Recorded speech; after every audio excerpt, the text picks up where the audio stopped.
had a dream about Jessica again. The absurdity of nothing. This character, this person who I haven't seen in maybe 20 odd years. But you know how the brain works. There's tons of metaphor, innuendo. There's a lot of different ways to interpret the things that you dream about.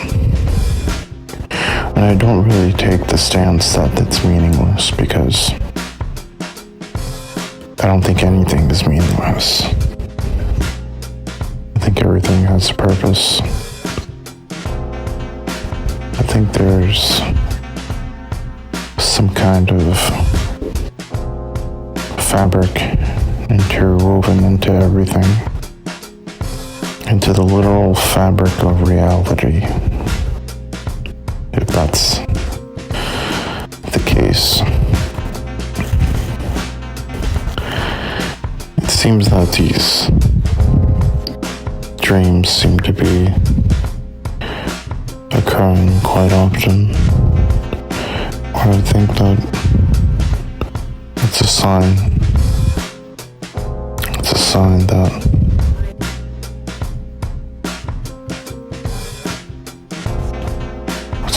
that something is still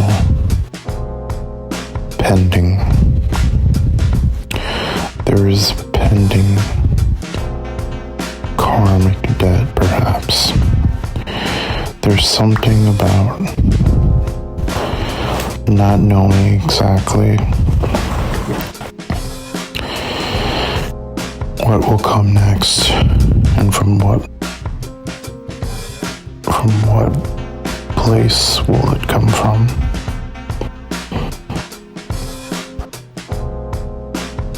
Jessica could signify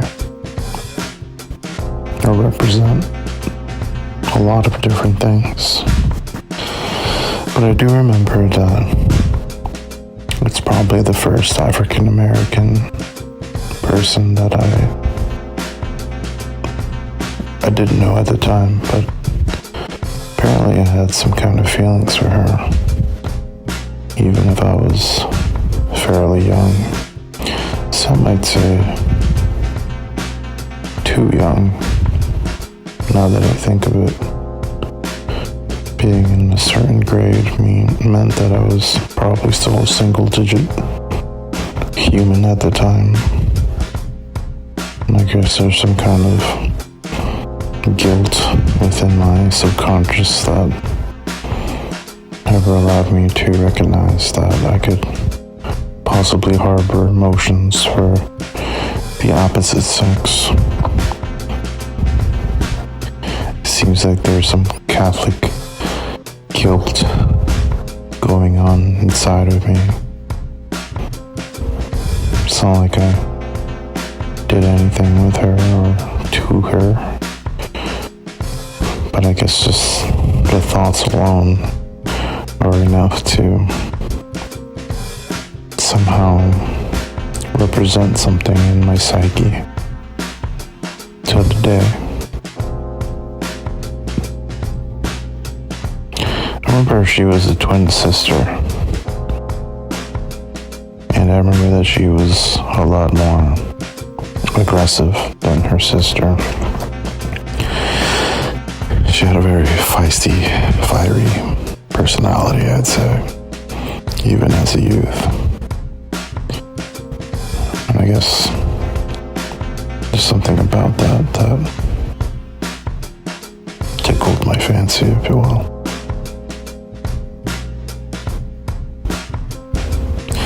Maybe that's something that I've learned with time is within me, that desire to want to be coddled or held with affection by a female like that. One that perhaps seems like the complete opposite of who I've traditionally been, or who I've thought myself to be. And there is trouble in that as well, because who do we think we are? And I am. I guess none of that matters at the end of the day, who we think we are. But it seems to dictate everything. It seems to control the majority of our decisions, is the narrative that we run with, the things we believe to be true, and the programs we download, the sayings, the repetitions, all being imprinted and embossed into our brain, into our psyche, into our soul. Maybe there's some kind of trifecta involved in that. It isn't just one aspect of it. We give a lot of credit to the brain, but I think there's other vessels within us that carry things as well. I don't know if they have enough storage capacity, or if it's really all just our brain.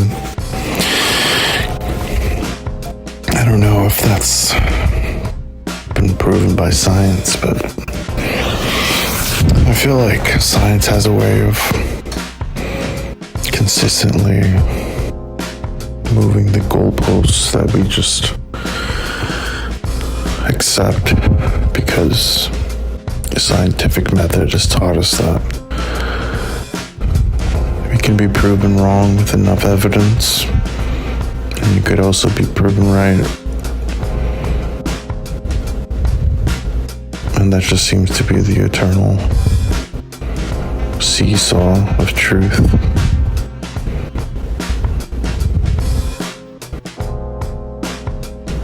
But I don't know why that seems like something that would preoccupy me. The seesaw of truth, the balancing act of reality and imprinting your own beliefs into the reality, or onto the reality that you think. And maybe there's something about that. But I'm not just accepting the cards that were dealt. I think there's a large percentage of people that do accept the cards that were dealt to them. And I would never ever want to criticize or critique those people, but I do believe that the game goes on. You get dealt different hands, and perhaps that's also worthy of being acknowledged.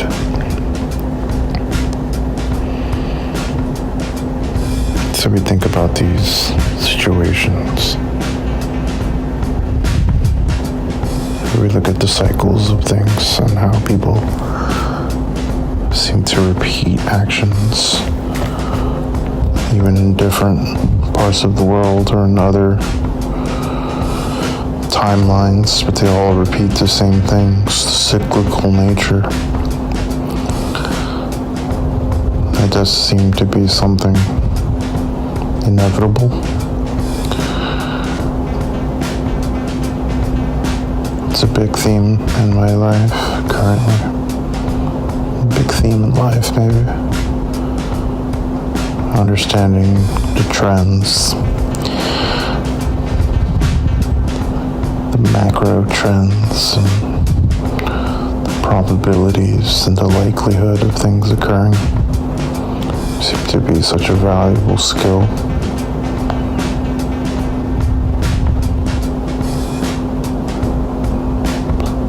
Having some kind of foresight to be able to see into the future, canceling out the anxiety or blocking it out rather, just not paying attention to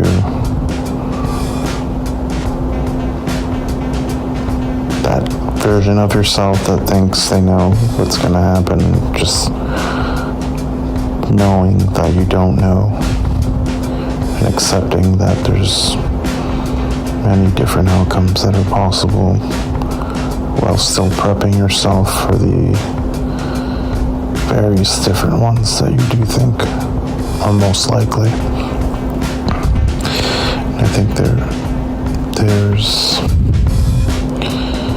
something genuinely beautiful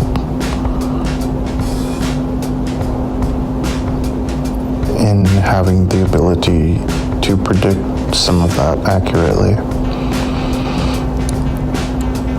I can do a lot of things for you in life.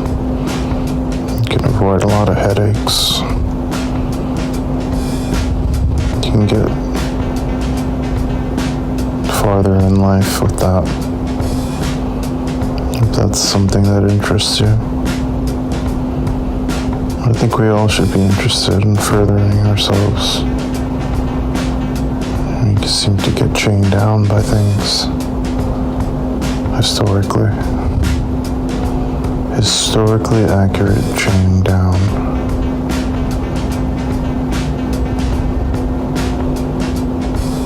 And the trains are always going to pass at the same time. The buses will still be there. And you'll always be able to buy a ticket out of town in the middle of the night. You can always go somewhere different where they don't know who you are. They don't know your name. They know nothing about you. But I feel like that's why you wind up there, because you don't know anything about yourself. And you don't know anything about you either. But you just have too much pride to accept it. You do have a lot of mental fortitude to be able to convince yourself otherwise. And that is definitely commendable. There's something good about that.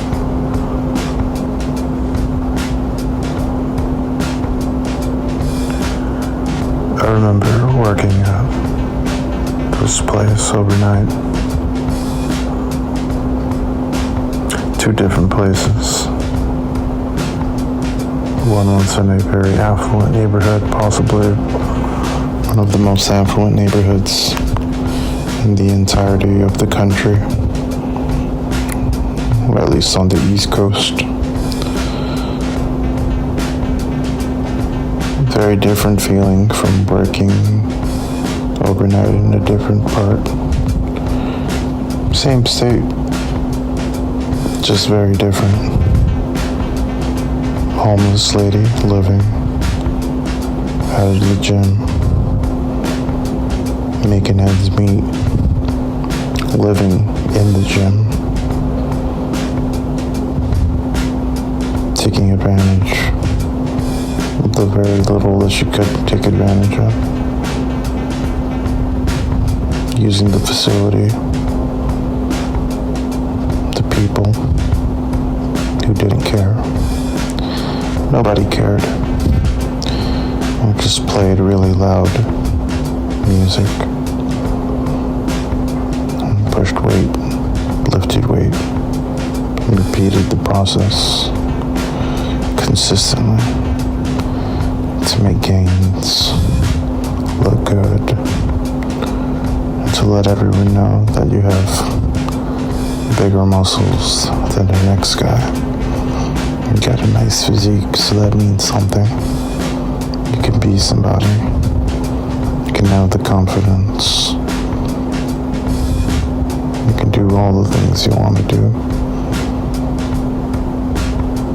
But you got a homeless lady living here in the gym, and no one notices because nobody cares. The people that work there don't care. They just want to go to the bar find someone to have drinks with and have copious amounts of sex with.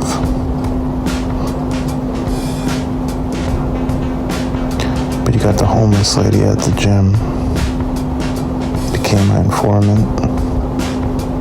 She told me everything. Everything that happened at that gym that was important. She let me know. So it's good to have people like this on your side. You want people that'll listen and tell you things.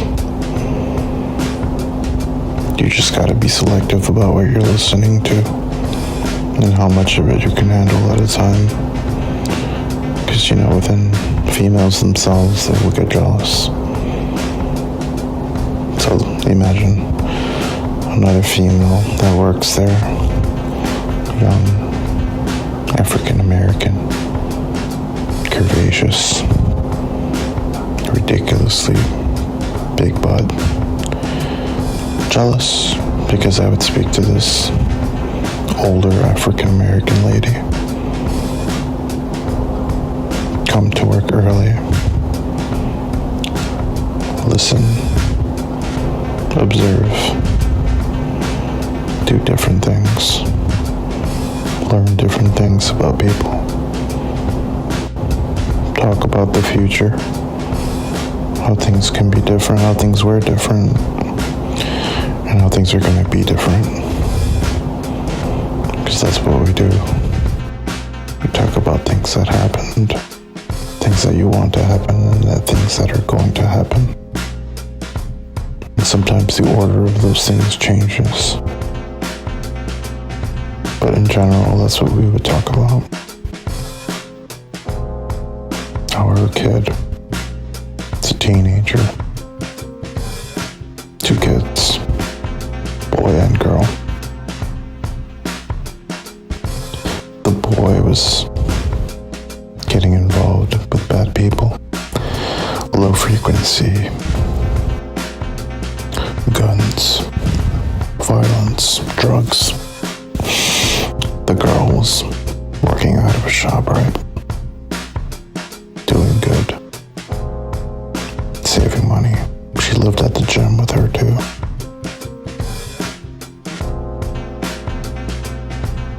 She offered to take her mother back to her place, where she was roommates with other girls of her age. But the mother decided to stay and to continue living out of the kitchen of the gym. I would bring her food from time to time. Well, pretty much every weekend I would bring her food. And we would chat. We would talk about things. Other females would walk in, leaving their posts at the desks, to come and talk. Because of course, they want to know why I'm coming in early to talk to the homeless lady. And not them. They want to know why I'm not trying to flirt with them instead of talking to the homeless lady.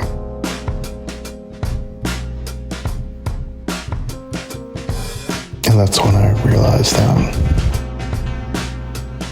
you can never change people's perception of anything or their priorities.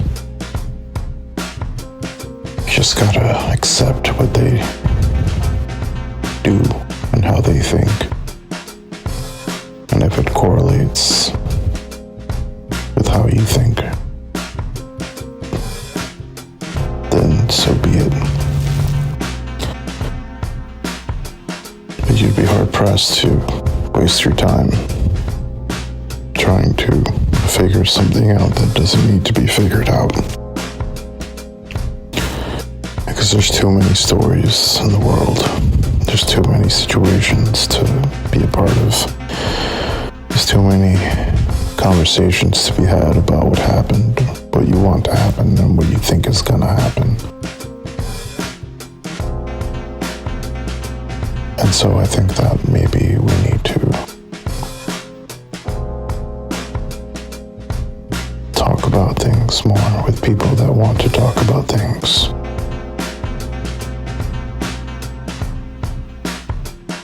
People that want to do things, regardless of where they are, how they got there. I think that those are the differences between people. The ones who have everything and who want something else. And the ones who have nothing and don't want anything at all. They just want a place to call home.